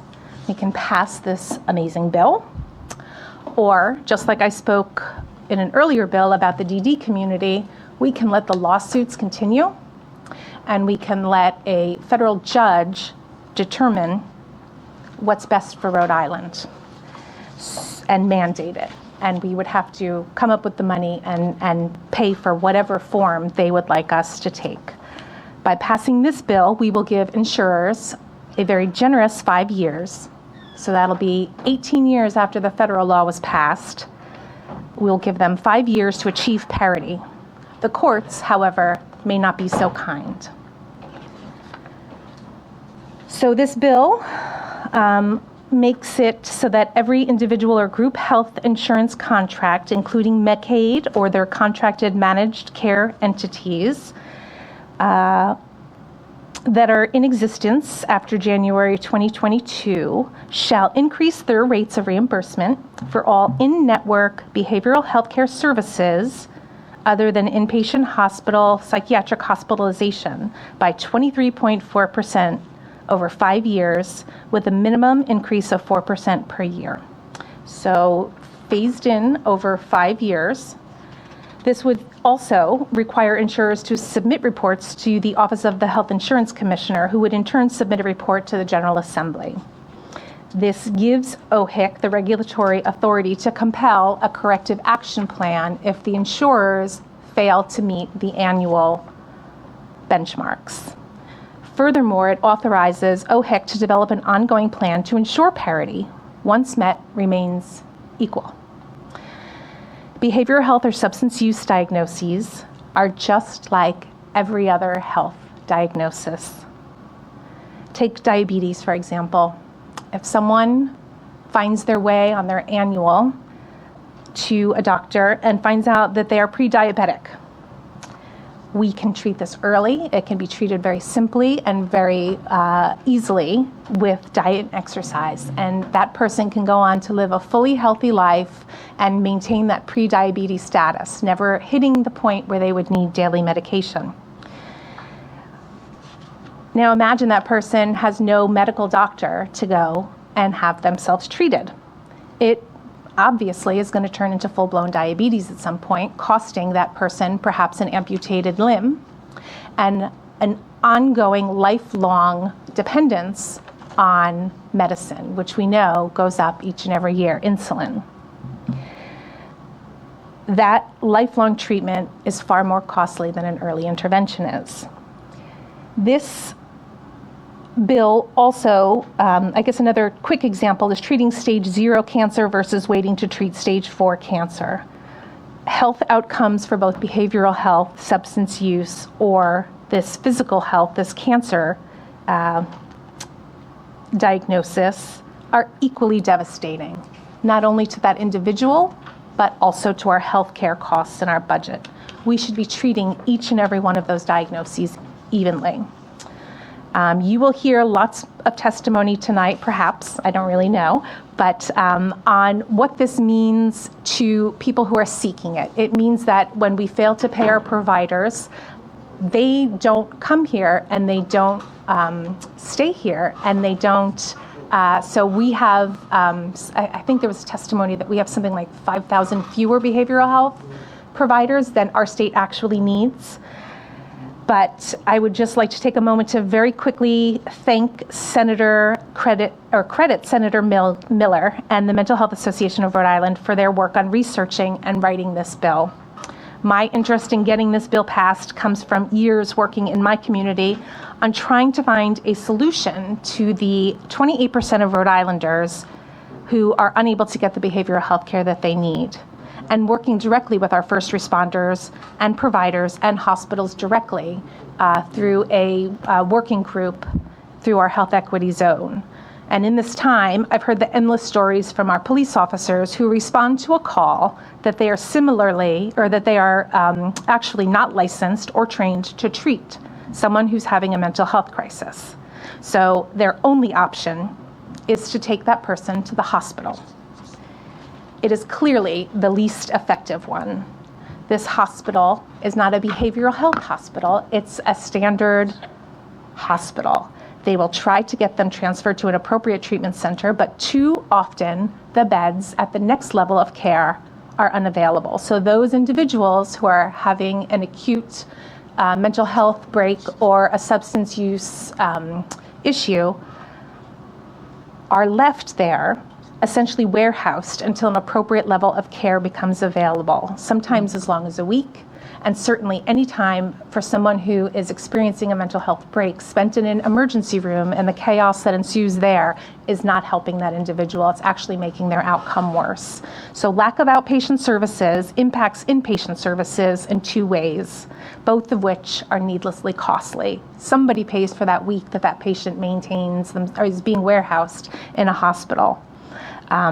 So first is by failing to treat their diagnoses early, which will lead to costlier care. And second, it backs up their ability to be discharged from a mental health, the appropriate level of treatment inpatient in a mental health institute.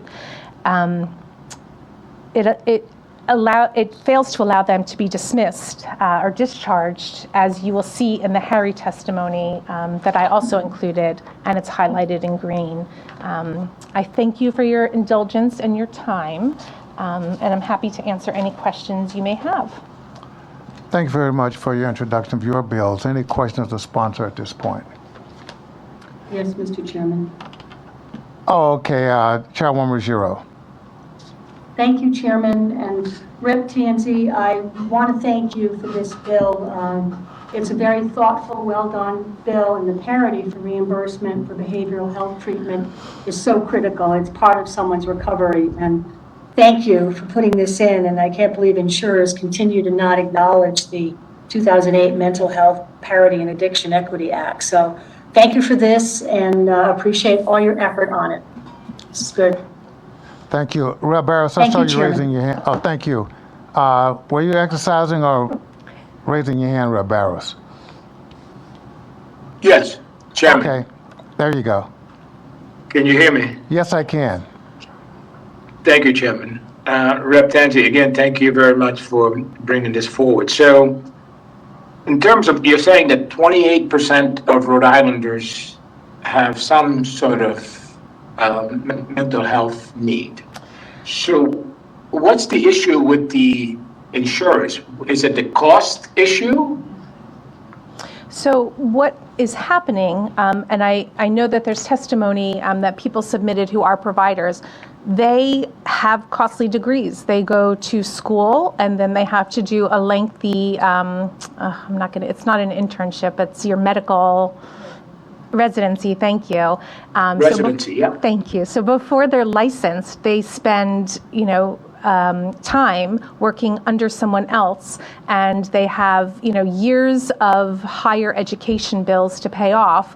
And yet when they are finally able to practice and earn an income on their own, they are being paid less than the national average, far less than what's happening in our region. And they make the only reasonable choice that anyone would make, and they pull up roots and they go elsewhere where they can actually make a living and they can pay off their college bills. And that leaves our patients shorthanded. I mean, I was having a very difficult time myself this year. My father was diagnosed with a terminal illness, and our family was trying desperately to care for him in the middle of a pandemic. And I actually sought out some help from a mental health professional. Well, trying to find one who has who's available to take new patients, it is as difficult as it can be. It's not even a joke. I'm sure you've probably each heard from one of your constituents about how difficult it can be. I finally convinced someone to take me in as a new patient. She doesn't take my insurance because my insurance company pays so poorly that for her, she has so many people who need her help that she can completely go self-pay and only take limited insurance because the insurance companies are not reimbursing at a rate that it's sustainable. They actually, you'll hear from some of the larger mental health community centers that it costs them more money to treat people than they're even paid. So these rates are oftentimes based off of a Medicaid rate. And the insurance companies have failed to meet the 2008 requirement to treat mental health or substance use treatment the same as any other health care. So, there's not enough providers because they're not getting paid enough. And those who remain are oftentimes self-paid. And, obviously you're limiting who's able to afford that. I wasn't able to afford it. I relied more heavily on my family. Unfortunately, it was okay. And mine was a fleeting issue, but for those people for whom this is not a fleeting issue, not getting that early treatment and not having somebody who is able to medically prescribe you a medication so that you can be treated appropriately is going to lead to a hospitalization. And when you reach that point and there are no beds, you call the police, and the police come. And because you're having a mental break and your family can think of nothing more to do, and then you're warehoused in a hospital, waiting for a mental health bed or substance use bed to come available. So, it's absolutely, it's a crisis. And we know that with COVID, the pressure on everyone's mental health has been increased. And this is, we're staring down a very serious issue that's only going to get worse. So I urge passage. Thank you. No, thank you. And I think the issue of mental health as a stigma needs to be certainly brought up to the forefront. And thank you very much for bringing it up. Absolutely. Thank you. I felt it was important that I share, that I, in fact, was seeking it as well, because there's nothing to be ashamed of. Amen. Thank you very much. Appreciate both the question and the discussion. I think that exhausts your bills for tonight. Thank you very much. Okay. Thank you. All right. I see we have Rep. Henry's in the back. We've got several bills.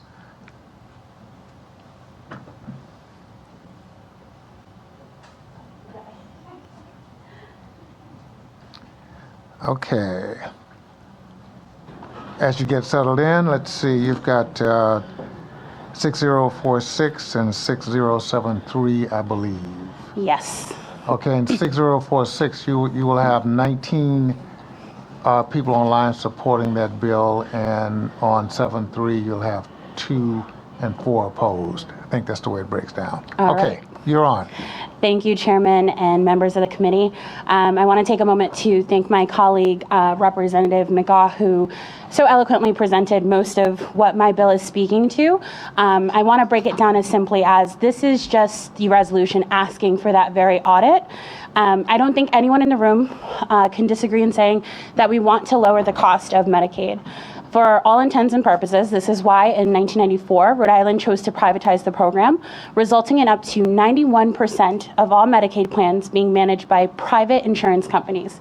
Yet we have no idea whether privatizing Medicaid has saved the state any money. In fact, there is good evidence that privatization has both cost Rhode Islanders more money and given them a far worse outcome. Our state's own Auditor General has repeatedly warned us that we needed to conduct this audit for our MCOs that run most of our state's Medicaid plans since 2009.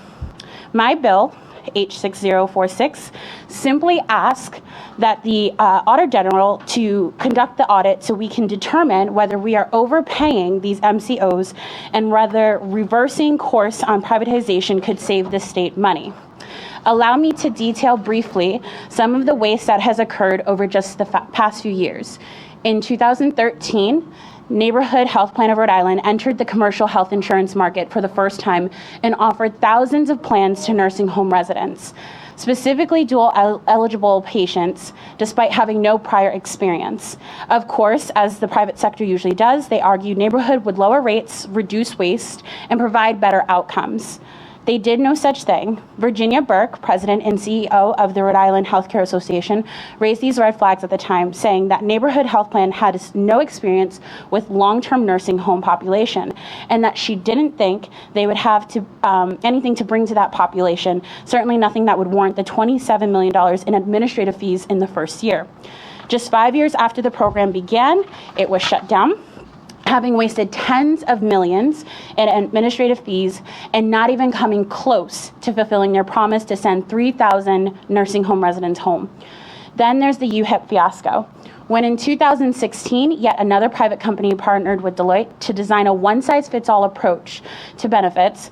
The disastrous system, wrought with glitches, wasted tens of millions of dollars, and worst of all, left thousands of the absolute most vulnerable residents of the state without health care, SNAP benefits, and other social benefits they had relied on for years. Our state has overpaid MCOs hundreds of millions of dollars. That's the fact. It is beyond time we conduct an audit, which again has been long supported by the AG, the Audit General, to see the costs and benefits of privatization. Our neighbor, Connecticut, a few years ago, conducted an audit on their private Medicaid system and found $50 million in overpayments to private contractors. You cannot believe in privatization without oversight. If you do, we have to be honest with our constituents and explain to them why we haven't taken this into consideration before. Simply put, if we believe privatization of Medicaid has been a success, then we shouldn't fear an audit. And now more than ever, with COVID-19 being our normal for right now, it's clear that we make it more available for Medicaid to be accessible and to have it for our constituents. People are at a greater risk and people aren't receiving proper care as it is. And unfortunately, one of the major targets of budget cuts happens to be our Medicaid program, which provides health care for 1 in 4 Rhode Islanders. Although the state's reinventing Medicaid efforts focus on controlling providers and how we provide services, we cut the Medicaid budget twice in the past 5 years. It's time to pay attention to the elephant in the room.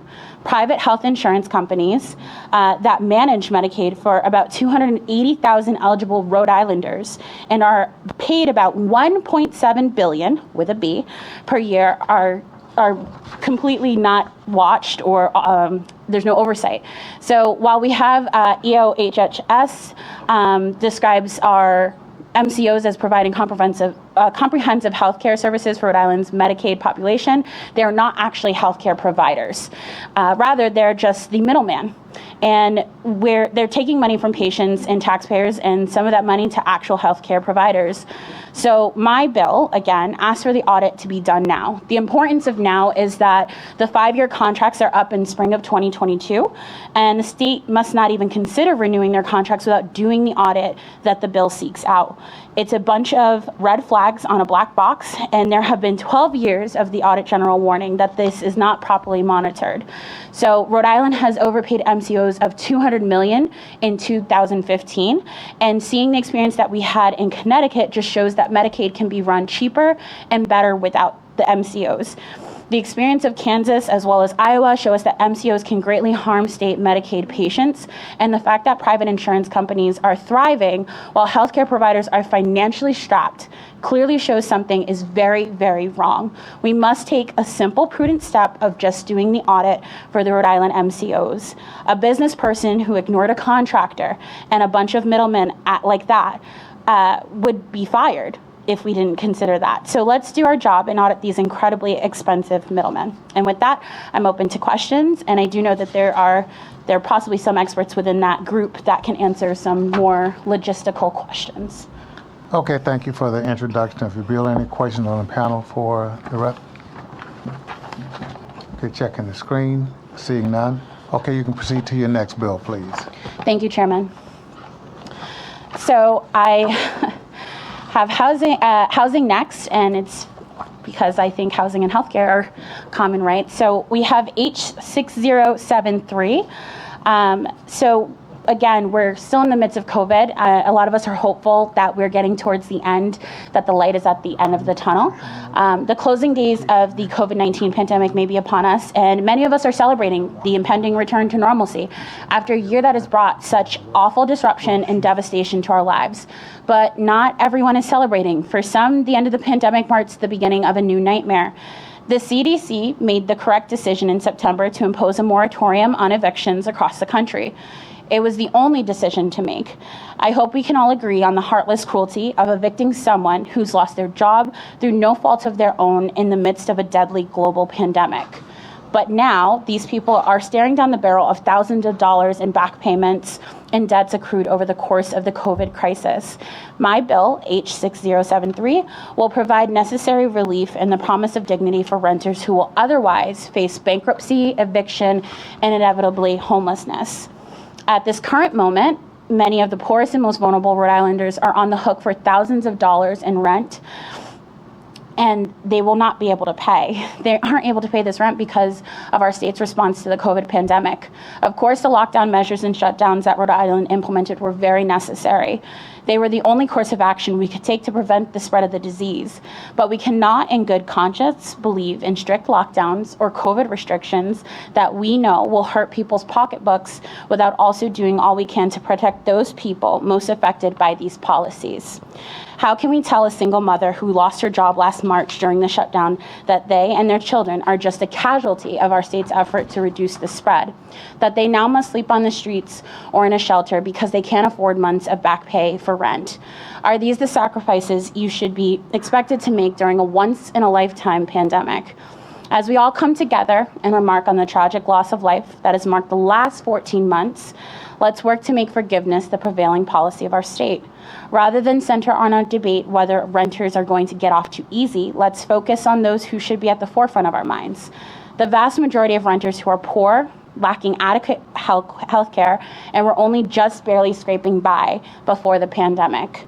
To vote against something like this would declare that those individuals have had it too good. There is no reasonable alternative to this bill that would not allow thousands of people to get evicted and end up living on the streets. There are no more bootstraps to be pulled up by. We are talking about people in our districts that have done everything that they could to stay afloat during the worst crisis in their lifetimes. If we do not intervene and cancel the ever-accruing debts COVID has caused, we will condemn thousands of innocent people to an unbreakable cycle of poverty. This means more government spending in the form of government aid, temporary shelter, and programs.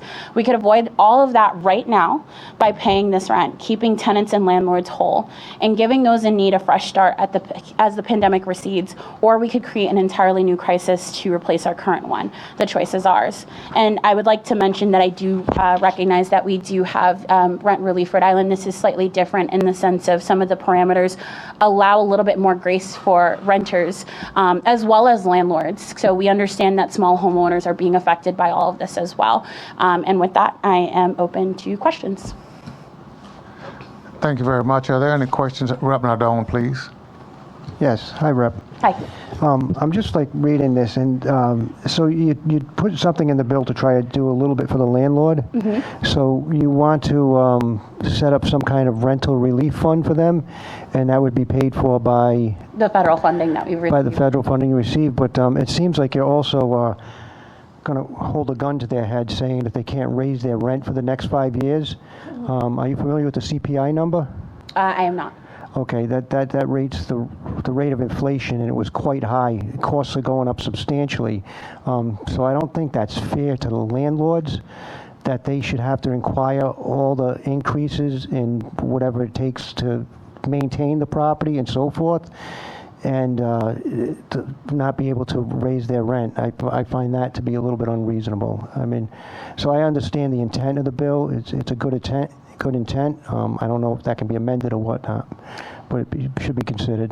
Yeah, so there is an actual ability to have the provision to speak or go through the commissioner to be able to relieve them of that 5-year piece.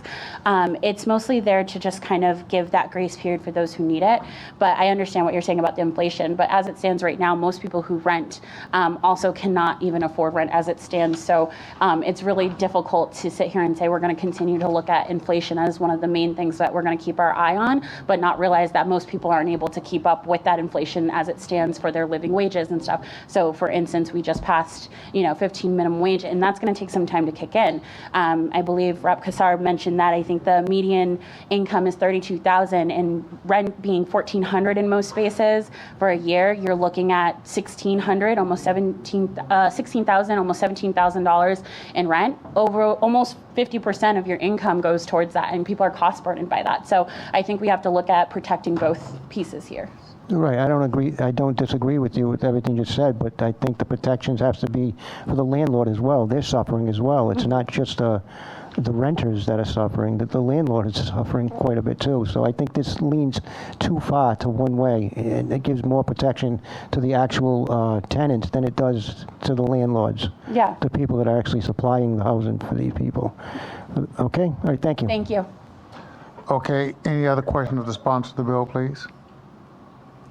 Okay, looks like on Bill 6073 that you've got 19 guests who will be on the telephone. So you're quite welcome to, as I said before, stay and listen to them, or they are your constituents. So, okay. Thank you, Chairman. Thank you. Appreciate that.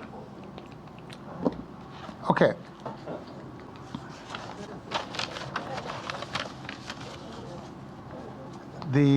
Excuse me.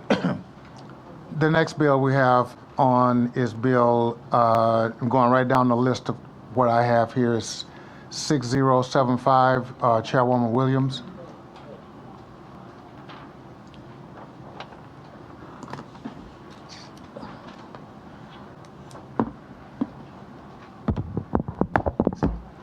Good afternoon, Chairman and members of the committee. I just want to first, before getting with my notes with regards to 6075, I just want to say, for the members that are here and those that are watching, I know you know at least one woman who has given birth. For those of you who are married and have experienced your wife going into labor, you can sympathize, but as far as the man, but you don't know the anguish that a woman goes through. And most of the times, it's in silence. And when I mean silence, I don't mean that she's not screaming and hollering. Because trust me, labor pains, you guys got it very easy. It makes you holler, scream, but there's the hollering that you don't hear. The screams that you don't hear after the fact from a woman who's bearing a child. After the fact, that mental anguish, I'll call it for this conversation, is real. But it's the woman.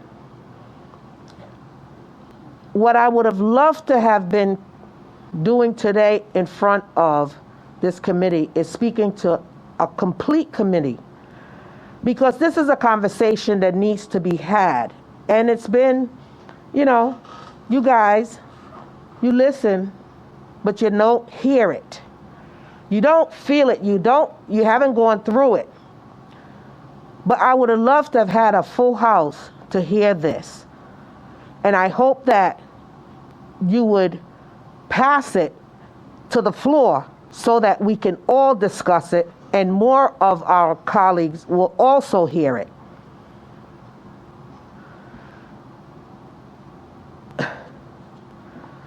Being a woman is wonderful, but there's a lot that you all cannot in any way, shape, or form understand. And this is why, one of the reasons, and there's a list of others, for why we need to pass this bill. It's not enough for, it's the year of the woman. It's been the year of the woman. So we need to be able to bring this to the forefront for the woman. House 6075, extending pregnancy benefit. This act would extend the benefits given to eligible women under Title 19 state plan for coverage commencing the month in which the baby is born and ending 12 months thereafter. That's not a lot. That is not a lot. The women eligible for these state benefits are some of our most vulnerable residents. Not that the labor pain is different because you're rich, but the ones who are really having a harder time because they don't have the nannies, they don't have the resources, they don't have the complete family structure help that comes after the fact. So it's not just for the vulnerable. These benefits, in many cases, are their last resorts in securing the crucial and necessary medical services before, during, and after pregnancy. As everyone struggles to rebuild their lives post-pandemic, we cannot morally say that you're not hearing the cries and leave these women and their newborn children behind and alone to fend for themselves. The pandemic has taught us a lot, an awful lot. And many of us are looking forward to going back to how it was. But the reality, it's not going to go back the way it was. But there are many things that we must change in order to make things better. And this is the moment, and this is one of those bills that's been far overdue before the pandemic, that is coming to light to say, ooh, it hurts, and it hurts bad after the fact. This bill will provide the post-pregnancy care and support needed by these women, children, and especially during the uncertainty times as we are currently facing in our state. It just added more pressure and more demands. So with that is my testimony, and I would hope that you all will give it good consideration because it's real. And I'll answer any questions if there are any. Thank you, Chairwoman, for introducing a really important bill. Appreciate that. Any questions from anyone on the panel or any of the other colleagues who are on the screen for the Chairwoman? Okay, seeing none, thank you very much. Appreciate that. Okay, the next bill we'll hear is Bill 6234 by my good friend Representative Morgan. Thank you, Chairman and committee members. I know you've already had a long night, so I'm going to be very brief because I actually have, I think, 6 or 7 people who are going to testify on this bill. And they're the people who work at the Rhode Island Free Clinic, and they're going to be able to answer or give you a better picture than I can. The Rhode Island Free Clinic is up on Broad Street, and it is a very professional organization. They give medical care to the uninsured, to the working poor. And one of the wonderful things about them is they actually exist on volunteers and donations. So they take about $1.2 million and they turn it into $6 million worth of care. The doctors, the nurses, the dentist, the eye doctor, they all volunteer their expertise to the patients. My understanding is they have about 1,200 patients. And, you know, obviously the clinic itself, they have to pay the, you know, the utilities and keep the building clean and buy all the supplies. But they do it now with donated money. And I hope that you will find a way to give them a little bit more. I'm asking for $500,000. They can turn $500,000 into $3 million worth of care. So it's really a good investment. If we talk about spending as investments, it is a good investment. Where can you get 5 times on your money? And again, later tonight, I don't know how late, but you will hear from the doctors, the CEO, the nurses, and you'll get a bit better picture of this facility. They do a terrific job. Any questions? Thank you very much, Chairwoman. Are there any questions of the sponsor of the bill at this point?